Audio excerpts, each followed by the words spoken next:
歡迎翻嚟呢一課，我哋會講一個好基本嘅問題 Can-Fun 到底係乜嘢？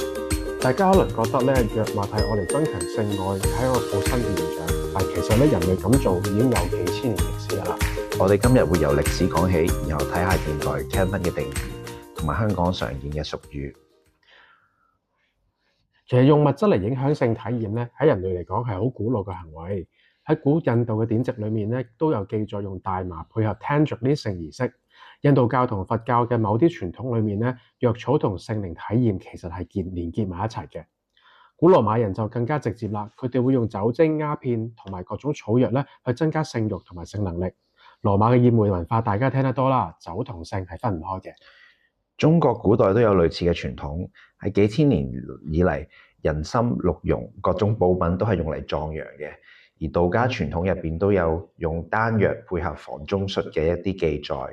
到咗近代咧，19世紀嘅人開始用鴉片同埋可卡因，嗰陣時用雖然唔係唔合法，甚至咧係有啲藥房咧都會賣嚟做補藥㗎。20世紀中60年代嘅性解放運動同埋迷幻藥文化撞埋咗一齊 ，LSD 即係郵票、大麻同埋大麻成為咗反主流文化嘅一部分。性自由同埋藥物自由被綁埋咗喺一齊，所以其實想揾方法增強性體驗呢一種嘅慾望體驗咧，本身就唔係唔正常，唔係冇嘅，亦都唔係現代人先至有。但係而家 Can-Fun 同古代嘅藥用係有好大嘅分別嘅。現代 Can-Fun 用嘅藥物咧，同古代草藥同酒精咧，其實係完全唔同層次嘅嘢嚟㗎。Ice 係安非他命，係實驗室合成高純度嘅興奮劑，佢對大腦嘅刺激程度係天然物質嘅幾十倍或者係幾百倍嘅。同樣道理，G 水嘅危險性咧，在於佢嘅劑量曲線，爭少少咧就可以由 high 咧變成昏迷甚至死亡。古代嘅酒醉最多都係瞓着，咁但係 G 水如果過量 OD 嘅話咧，可以甚至停止呼吸㗎。仲有就係成癮性 ，Ice 目前已係我哋所知最容易上癮嘅物質之一，好多人試過1-2次就已經好難停。所以我哋要認清咧，雖然想增強性體驗嘅慾望係正常嘅，但係滿足呢種慾望嘅方法有啲係安全，有啲係危險㗎。而家用嘅 Can-Fun 咧，現代用嘅 Can-Fun 咧，其實風險係十分之高。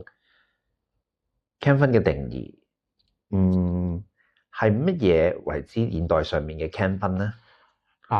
根據大家嘅理解咧，有時 Can-Fun 就指性行為之前或者期間咧，使用呢啲特定嘅藥物，目的咧係為咗增強性體驗。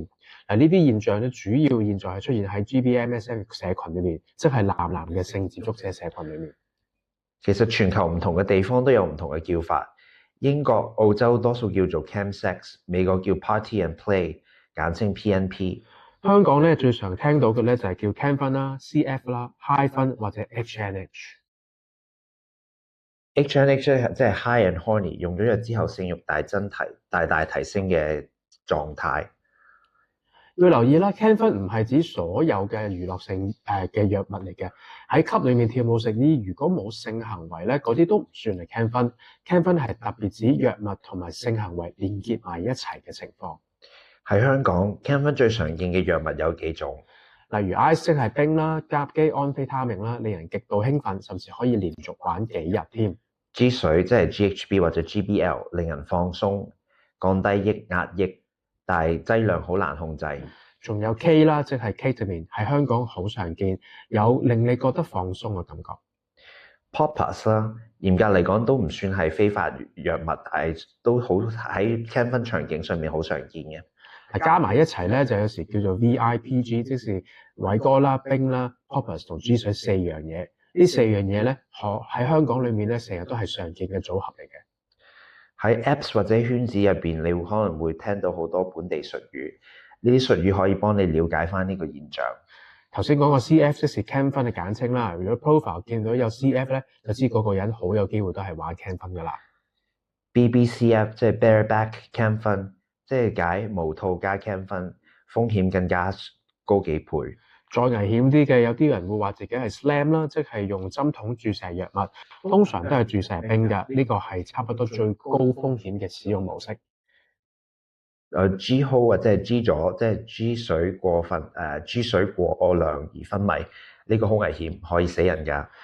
調翻轉嚟講，come down 啦，或者有時叫 crash 咧，就指用完藥之後嘅低潮期嗰陣時咧，身體同埋情緒兩樣嘢都會好差下㗎。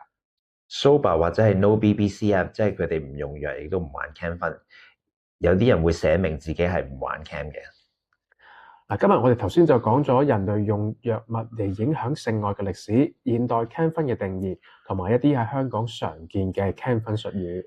重點係想增強性體驗嘅慾望本身係正常嘅，但係現代 cam 分用嘅藥物係風險係前所未有見過咁高嘅。了解其實係第一步，下一堂我哋會講下香港究竟點樣睇 cam 分，同埋社會點樣睇 cam 分。跟住我哋有個術語小測驗，幫你 check 下記唔記得頭先講過啲乜嘢。我哋下一堂見。